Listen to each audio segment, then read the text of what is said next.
Hello friend, स्वागत है आपका उत्तराखंड ऑनलाइन एजुकेशन हब में। तो गाइज, आज हम जो चैप्टर करने जा रहे हैं वो है ह्यूमन आई। तो वन दरोगा के इसमें आपका अगर हम देखें, एक या दो क्वेश्चंस पिछली बार भी बने थे, तो इस बार भी बनने के चांसेस आपके रहेंगे। तो सबसे पहले देखते हैं, दोनों में चलेगा गाइज, ये हिंदी और इंग्लिश दोनों है। तो एक बार हिंदी वाले देख लो क्या क्या नेम्स है। सबसे पहले ये होती है मांसपेशियां आपकी। उसके नीचे देखोगे जलीय द्रव होता है ये आपका। थर्ड पार्ट है आपका नेत्र द्वार। फिर उसके बाद कॉर्निया होता है जहां से लाइट हमारी एंटर करती है। ये आइरिस होती है गाइड, जिसे पुतली कहा जाता है। फिर इधर देखोगे पूरा कवर अप रहता है, जिसे दृढ़ पटल कहते हैं। फिर ये अंदर जो लेयर होती है इसे कोरोइड कहा जाता है। और ये अंदर जो फिल्म है, ये फिल्म बनी होती है, इसको रेटिना कहते हैं। इसी रेटिना पर आपकी इमेज बनेगी। ये पीत बिंदु होता है, जिसे येलो आपका पॉइंट कहा जाता है। एक होता है अंध बिंदु, जिसे हम कहते हैं ब्लैक पॉइंट। फिर यहाँ से ऑप्टिक नर्व होती है, ये क्या है आपकी ऑप्टिक नर्व है। तो ये हिंदी के नेम हो गए। ऐसे ही अगर हम इंग्लिश के नेम देख ले, देखो ये हो जाएगा पोस्टीरियर चैम्बर आपका, पूरा का पूरा जो बाहर का है। ये है एंटीरियर चैम्बर, ये वाला। ये कॉर्निया होती है। उसके बाद ये हो गया प्यूपिल आपका। फिर ये आइरिस हो गई। उसके बाद यहाँ देखोगे तो ये आपका फ्लूइड भरा रहता है। ये लिम्बस हो गया। ये हो गया सिलेरी मसल्स, मांसपेशियां जो होती हैं आइज की। ये होता है विटेरियस चैम्बर, जिसमें आपका फ्लूइड भरा रहता है। उसके बाद ये आपका रेटिना हो जाएगा। ये आपकी क्या रहती है, ऑप्टिक नर्व रहती है। तो सबसे पहले पार्ट्स को देख लो, एक एक पार्ट्स ये जो भी मैंने बताए थे इनमें है क्या, किस तरीके से वर्क करती हैं। सबसे पहले हम देखें तो ये होता है गाइज सिलेरियोटिक। एक टर्म आती है सिलेरियोटिक। तो अगर ये क्या होता है पूछे तो इसे कहा जाता है श्वेत पटली, outer covering of eye ball. आपने आई बॉल देखी होगी ना, जो हमारी आई बॉल रहती है, इसके बाहर का जो व्हाइट कवर होता है, आउटर कवर होता है, इसी को क्या बोला जाता है, श्वेत पटली कहा जाता है। अगर आप किसी की भी आंखों को देखोगे ना, तो व्हाइट व्हाइट जो दिखेगा, ब्लैक जो होती है आई बॉल, उसके पास में जो व्हाइट व्हाइट कलर है, उसी को आपका क्या बोला जाता है, श्वेत पटली या फिर स्क्लेरोटिक बोला जाएगा। दूसरा है यहाँ पर कोरोइड। कोरोइड मतलब हो गया रंजित क्षेत्र। अब यहाँ पे दो चीजें हैं, देखो ये आई बॉल के अंदर की लेयर होती है। अगर वो आपसे क्वेश्चन पूछे हमारे आई बॉल के अंदर की लेयर क्या कहलाती है, तो आप बोलोगे कोरोइड। ब्लैक इन कलर, कैसा होगा इसका कलर, कैसा होगा पूछे तो ब्लैक होता है। Prevent internal reflection of light, अभी हम देखेंगे ना आपका, ये क्या होता है, अंदर लेंस होगा हमारी आंख के। जब इसके अंदर प्रकाश जाता है, ये लाइट जब एंटर करेगी तो यहाँ एंटर क्या होगा, इसके अंदर हमारी आईज के अंदर रिफ्लेक्शन ना हो पाए, क्योंकि रिफ्लेक्शन होगा तो चीजें दिखेंगी नहीं। तो आंख के अंदर रिफ्लेक्शन से कौन बचाता है पूछेगा, तो वो बचाती है आपकी कोरोइड, जिसे रंजित क्षेत्र कहा जाता है। तो दो चीजें क्लियर हो गई होंगी। स्क्लेरोटिक जो होती है आपकी, वो आउटर कवरिंग होती है आई बॉल की। और जो कोरोइड होता है, ये आई बॉल के अंदर की लेयर होती है। और अंदर हमारे आंख के अंदर रिफ्लेक्शन को प्रिवेंट करती है, मतलब परावर्तन से बचाती है। अंदर परावर्तन को क्या करेगी, ये कम करेगी, परावर्तन नहीं होने देगी। थर्ड देखें गाइस, तो तीसरा और सबसे इंपॉर्टेंट पोर्शन हो जाता है कॉर्निया। पहला क्वेश्चन क्या बनता है कॉर्निया से, लाइट एंटर्स फ्रॉम कॉर्निया। अगर पूछे मनुष्य के आंख में प्रकाश कहाँ से प्रवेश करता है, तो लाइट जो होती है वो कहाँ से प्रवेश करती है, कॉर्निया से आपकी प्रवेश करेगी। सबसे पहले प्रकाश प्रवेश करता है, मैंने हिंदी में लिख लिया है आपके लिए। नेक्स्ट अगर आप देखोगे तो क्या है, देखो in I donation this part is donated. जैसे हम देखते हैं ना, आंख का क्या किए जाते हैं, नेत्रदान किया जाता है। तो आई डोनेशन में आंख के कौन से भाग का प्रयोग होता है, तो यहाँ आप मैंने लिख दिया ब्रैकेट में क्या, नेत्रदान में आपका जो पार्ट डोनेट किया जाता है वो कॉर्निया डोनेट की जाती है। थर्ड है guys control the amount of light. अब control the amount of light का मतलब क्या है, ये हमारी जो आईज है, देखो इसके अंदर ये जो आंख है, इस आंख के अंदर कितना लाइट जाएगी, कितनी लाइट एंटर करेगी, ये हमारा कौन कंट्रोल करता है, एक कॉर्निया और दूसरा आइरिस। अब ये होगा क्या, देखो अगर नॉर्मल लाइट है, मतलब इतनी लाइट है कि आप चीजों को देख पा रहे हो, तो ये क्या करेगा, इतना आपका स्पेस दे देगा जिससे लाइट एंटर करेगी और आप चीजों को देख लोगे। लेकिन अगर आप कहीं ऐसे जगह पर हो जहां लाइट कम है, तो आपने देखा होगा आपको ज्यादा लाइट की जरूरत पड़ेगी, तो ये जो आइरिस है ना, ये क्या हो जाती है, ये थोड़ा सिकुड़ जाएंगी, ये कम हो जाएंगी, इस तरीके से हो जाएंगी। तो यहाँ से फिर ज्यादा लाइट क्या करेगी आपकी, एंटर कर लेगी। मतलब लाइट को जो कंट्रोल करने का काम करता है, कितना अमाउंट हमारे अंदर आंख के लेंस में जाएगा, ये कॉर्निया और कौन काम करता है, आइरिस करती है। या ऑप्शन में आइरिस देगा, या आपको ऑप्शन में क्या दे देगा, कॉर्निया दे देगा। तो इतना क्लियर हो गया होगा आई थिंक आपको। नेक्स्ट पर देखते हैं, देखो। तो ये क्या हो गया, control the amount of light, कितना लाइट जाएगा प्रवेश, या कितनी बाहर जाएगी, कितनी अंदर लेंस में जानी है लाइट, ये पूरा कंट्रोल करता है। अगला है, when light intensity is low, iris increases the size of pupil, allow more light to go. अभी वही चीज मैंने बताई थी आपको, जब भी आपका क्या होगा, अगर प्रॉपर लाइट है तो आपका ये क्या हो जाएगा, क्षेत्र कम हो जाएगा, नॉर्मल रहेगा, मतलब जितनी लाइट आ रही है उतनी लाइट लेंस में जाएगी। लेकिन अगर आप अंधेरे में हो तो आपको ज्यादा प्रकाश चाहिए, तो ये क्या कर लेगा, ये इंक्रीज कर देगा, ये अपने आप को क्या कर लेगा, थोड़ा पीछे कर लेगा, जिससे ये क्षेत्र पीछे हो जाएगा। तो आप क्या कर लोगे, आई के अंदर हमारा ज्यादा लाइट एंटर करेगी, और ज्यादा लाइट एंटर करेगी तो चीज हमें क्या होगी, ज्यादा स्पष्ट दिखाई देगी। क्योंकि हमारी जो देखने के लिए जो हमें सबसे जरूरी है वो लाइट होती है। आप किसी भी चीज को देख पा रहे हो तो वो किसकी वजह से देख पा रहे हो, लाइट की वजह से देख पा रहे हो। तो इतना क्लियर हो गया होगा। अगला है देखो आपका, ये होता है क्रिस्टलाइन लेंस। तो इसे क्रिस्टलाइन लेंस, हमारी आंख हमने बोला एक किसकी तरह काम करती है, वह इमेज बना रही है, रेटिना के अंदर इमेज बनती है। तो इमेज बनेगी, तो इमेज बनना केवल पॉसिबल है आपके या तो दर्पण के द्वारा या लेंस के द्वारा। तो हमारी आंख किसकी तरह कार्य करती है, पूछे किसकी तरह वर्क करती है, तो एक लेंस की तरह। और लेंस में भी कौन सा लेंस होता है, बाई कॉन्वेक्स लेंस, जिसे कहा जाता है उत्तल। यहाँ देखो आप आई के फिगर में देखोगे, ये आपको लेंस दिख रहा है। तो ये लेंस कौन सा है, उत्तल दर्पण है आपका, कॉन्वेक्स लेंस बोलते हैं इसे। ये देखो, यहाँ भी आप देखोगे तो आपका जो लेंस है, ये कौन सा लेंस है, उत्तल लेंस आपका होता है। नेक्स्ट है आपका देखो, focal length altered by ciliary muscles. अब ये फोकल लेंथ ऑल्टर्ड का मतलब क्या है, हमारे जो आंख की फोकल लेंथ है, जो फोकस दूरी है, वो कितनी होती है। क्योंकि एक नॉर्मल लेंस अगर आप देखते हो, अगर ये उत्तल लेंस है तो इसकी फोकल लेंथ फिक्स होगी।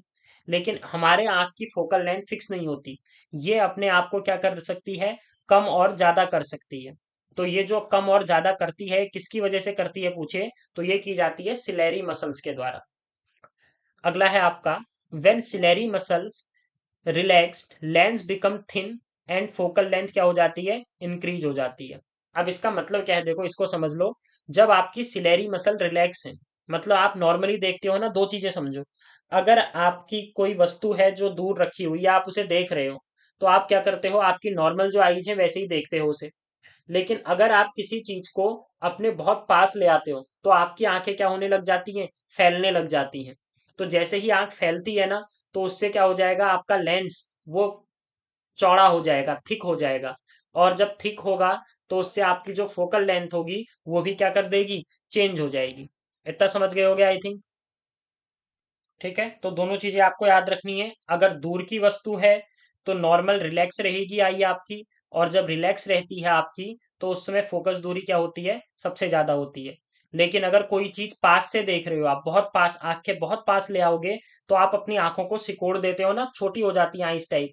तो जब वो सिकुड़ने लग जाती है आपकी आईज, तो उस समय क्या हो जाता है, आपकी जो फोकल लेंथ है वो क्या हो जाएगी, कम हो जाएगी। तो ये दोनों याद रखना है, दूर की वस्तु को देख रहे हो तो फोकल लेंथ ज्यादा हो जाएगी, पास की वस्तु में फोकल लेंथ क्या हो जाती है, कम हो जाती है। तो इस टाइप की जो ये नेचर होता है ना, इसे आपका एकोमोडेशन पावर ऑफ आई कहा जाता है, जिसे सामंजस्य क्षमता बोला जाता है हिंदी के अंदर। अगला है देखो, एक्यूएस ह्यूमर कहा जाता है, space between corona and lens, cornea and lens. ठीक है, कॉर्निया और लेंस के बीच में देखो, इसको अगर देखोगे, ये जो है आपका कॉर्निया और लेंस के बीच का जो स्थान है, इसे बोला जाता है आपका एक्वस ह्यूमर। तो ये आपका क्या है, एक टाइप का ए एच है, एक्वस ह्यूमर बोला जाएगा। इंग्लिश में देख सकते हो यहाँ ये वाला पोर्शन, ये जो पोर्शन है वाइट वाइट पोर्शन, इसे क्या बोला जाता है, एक्वस ह्यूमरस कहा जाता है। तो किन दोनों के बीच का स्पेस है, ये आपका लेंस और दूसरा किसके बीच का, कॉर्निया के बीच का स्थान होता है। यहीं पर हिंदी में देख लेना, इसमें जो द्रव होता है इसी को जलीय द्रव कहा जाता है। हिंदी में इस नेम को क्या बोलते हैं, जलीय द्रव कहते हैं। वहीं अगर आप देखोगे गाइज, तो ये क्या हो जाता है, देखो दो टाइप के ह्यूमर होते हैं आपके।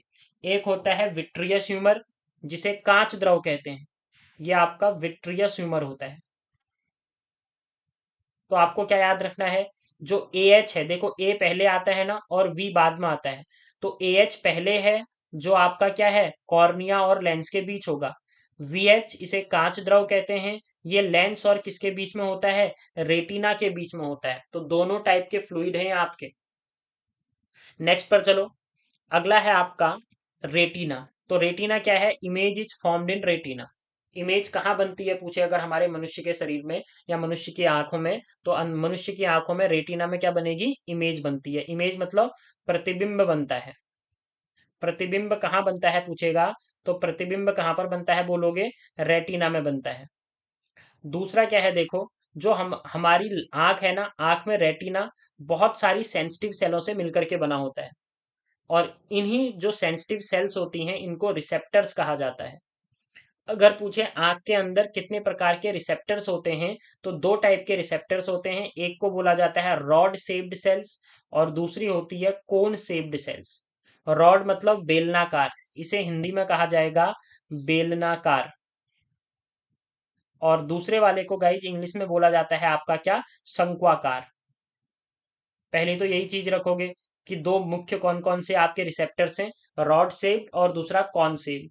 रॉड शेप्ड सेल्स का काम क्या होता है, जो भी प्रतिबिंब बन रहा है, जो इमेज अंदर आई हुई है, उस इमेज की इंटेंसिटी ऑफ लाइट के बारे में बताएगा। जैसे आप कोई भी चीजें देखते हो ना, कुछ चीजें आपको बहुत ज्यादा चमकीली दिखती हैं, कुछ चीजें आपको बहुत कम चमकीली दिखेंगी।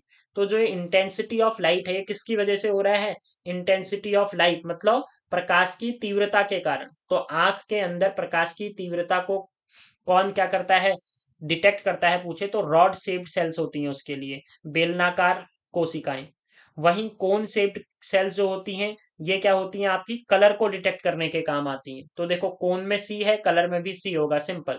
शंक्वाकार कलर के लिए होगा, कोई चीज रेड दिख रही है आपको, कोई चीज येलो दिख रही है आपको, तो वो सब कोन शेप्ड सेल की वजह से हो रहा है।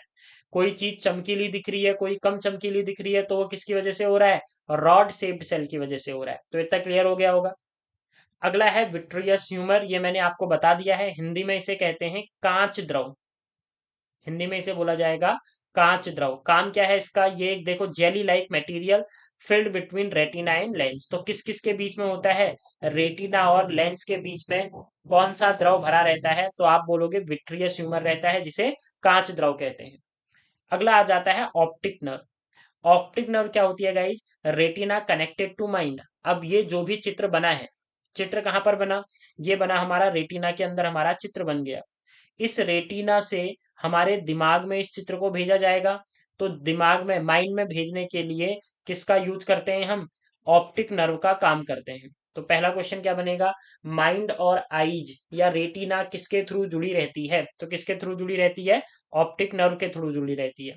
जिस पॉइंट पे ये जुड़ती है ना गाइज, यहाँ पर आपका क्या होता है, पूरा काला काला पोर्शन होता है, ये पोर्शन पूरा ब्लैक होता है। इसीलिए इस पोर्शन को क्या बोला जाता है, ब्लाइंड स्पॉट बोला जाता है, या इसी को ऑप्टिक डिस्क एरिया भी कहते हैं।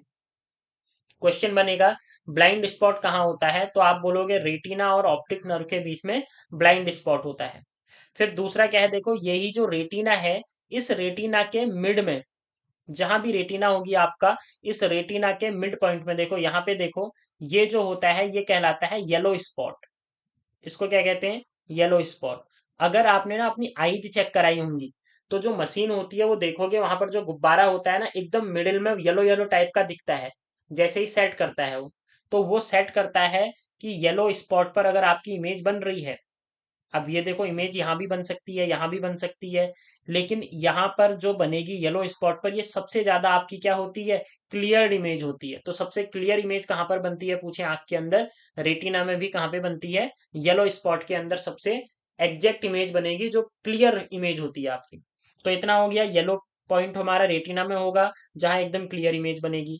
उसके बाद अगर पूछे ब्लैक स्पॉट कहाँ होता है, तो ये कहाँ होता है, नर्व सिस्टम और रेटिना के बीच में होता है। अब दूसरा देखो, जो इमेज बनती है ना रेटिना के अंदर, ये जो इमेज का नेचर होता है, अगर पूछे कैसी इमेज बनती है आंख के द्वारा, तो इमेज जो होती है, ये कैसी होती है गाइज, उल्टी होती है। कैसी होगी, अपोजिट होती है, ये आपको याद रखना है। और वास्तविक होगी, कैसी बनेगी, वास्तविक बनेगी। लेकिन हमारे माइंड में वो कैसी चले जाती है, उल्टी ना जा करके ये सीधी जाती है। तो अगर यहाँ पर पूछे, देखो सीधी मत कर देना इसे, आंख के अंदर जो इमेज बनेगी वो उल्टी बनेगी, मतलब अपोजिट बनती है आपकी। लेकिन होता क्या है, जो माइंड है, माइंड इसको उल्टा करेगा तो फिर से ये उल्टी हो जाएगी, तो फिर हमें सीधी दिखेगी। बस इतना सा आपका अंतर है, याद रखना। अगला क्या है देखो, ब्लाइंड स्पॉट बता दिया, येलो स्पॉट बता दिया। फिर एक होता है आपका फार पॉइंट और एक होता है आपका नियर पॉइंट। ये कहलाएगा फार पॉइंट और दूसरा होता है आपका नियरर पॉइंट। अगर पूछे फार पॉइंट का मतलब क्या है, देखो फार पॉइंट का मतलब है जो हमारी आंख है वो कितने दूर तक देख सकती है। तो हम लगभग सूरज को देख लेते हैं, तारों को देख लेते हैं, तो इसीलिए हमारी आंख का जो दूर बिंदु होता है, फार पॉइंट होता है, उसे क्या बोला जाता है, इनफाइनाइट बोला जाता है। वहीं अगर देखें, निकट बिंदु क्या होता है, मतलब कितने क्लोज, कितने पास की चीज को आपकी आंख डिटेक्ट कर सकती है। तो अगर एक स्वस्थ ह्यूमन की बात करें तो उसके लिए क्या होता है, 25 सेंटीमीटर मिनिमम डिस्टेंस होती है जहां तक कि वो देख सकता है। इसके पास लाओगे तो फिर वस्तु धुंधली धुंधली दिखने लगेगी आपको। तो नियरर पॉइंट, लोएस्ट पॉइंट पूछे सबसे कम पॉइंट, निकट बिंदु 25 सेंटीमीटर और दूर का बिंदु क्या कहलाता है आपका, इनफाइनाइट। और ये हमारे आंख की जो प्रॉपर्टी होती है इसी को एकोमोडेशन पावर कहा जाता है, सामंजस्य क्षमता। मतलब हम दूर अनंत में वस्तु रखी है उसको भी देख ले रहे हैं इसी लेंस की सहायता से, और 25 सेंटीमीटर के पास या इधर भी कहीं पर भी रखी है तो इसको भी देख ले रहे हो। तो इसको क्या बोला जाएगा, एकोमोडेशन पावर कहा जाएगा। तो ये थे आपके आई से रिलेटेड क्वेश्चंस। अभी इसमें क्या कवर अप नहीं किया हमने, आई से होने वाले रोग कवर अप नहीं किए। ठीक है, तो किस तरीके से पूरे एक को मैं समराइज करूं, देखो गाइज, तो क्या हो गया आपका, ये आपकी सबसे पहले क्या होती हैं, ये यहाँ कॉर्निया है आपका। इस कॉर्निया से आपकी लाइट एंटर करती है। एंटर करने के बाद आपका जलीय द्रव, जिसे एक्वस ह्यूमस कहा जाता है, यहां से एंटर करेगी। एंटर करने के बाद ये लाइट कहाँ जाती है, लेंस के पास जाती है। कॉर्निया से सबसे पहले प्रकाश क्या करता है, एंटर करता है आंख में। कितना लाइट अंदर जानी चाहिए, लाइट जानी चाहिए, ज्यादा लाइट जानी चाहिए, ये पूरा कंट्रोल कॉर्निया का कौन सा पार्ट करता है, आइरिश वाला पोर्शन करेगा। फिर लेंस से पास जाएगा, ये उत्तल लेंस होता है, तो उत्तल लेंस होगा तो क्या होगा, देखो इस तरीके से, ये आपका लेंस है। यहाँ से प्रकाश की किरण जाएगी तो ये किरणों को क्या करेगी, एक जगह पर इकट्ठा करेगी। और ये जहां पर इमेज बनाएगी आपकी, ये जहां इमेज बनाएगी, ये पॉइंट आपका कौन सा पॉइंट कहलाएगा, ये कहलाता है येलो पॉइंट या येलो स्पॉट कहलाता है। फिर यहाँ एक ब्लैक स्पॉट होता है जिससे नर्व सिस्टम जुड़ा रहता है। ये रेटिना और लेंस के बीच में जो द्रव भरा रहता है उसे कांच द्रव कहते हैं। कांच द्रव मतलब क्या हो गया, विट्रियस ह्यूमस हो गया आपका। ठीक हो गया, तो ये हमारा था। इसके अलावा देखो और तो कोई पॉइंट रहा नहीं है, क्रिस्टलाइन लेंस बता दिया, एक्वस ह्यूमस हो गया, विट्रियस, ये सारा का सारा हमने कवर अप कर दिया। इसका अब हम क्या करेंगे, एमसीक्यू करेंगे। उसके बाद सेकंड पार्ट में चलेगा गाइज, इसी से रिलेटेड जो डिजीज होती है, रोग, आंखों में होने वाली रोग कौन से हैं, जैसे निकट दृष्टि दोष हो गया, उसके बाद एक क्या होता है, दूर दृष्टि दोष हो गया। तो इन रोगों को कैसे होते हैं ये, और इनको क्या किया जाता है, किस तरीके से दूर किया जाता है। तो मिलते हैं न्यू वीडियो के साथ, तब तक के लिए आप इसे रिवाइज कर सकते हैं। Thanks, good bye.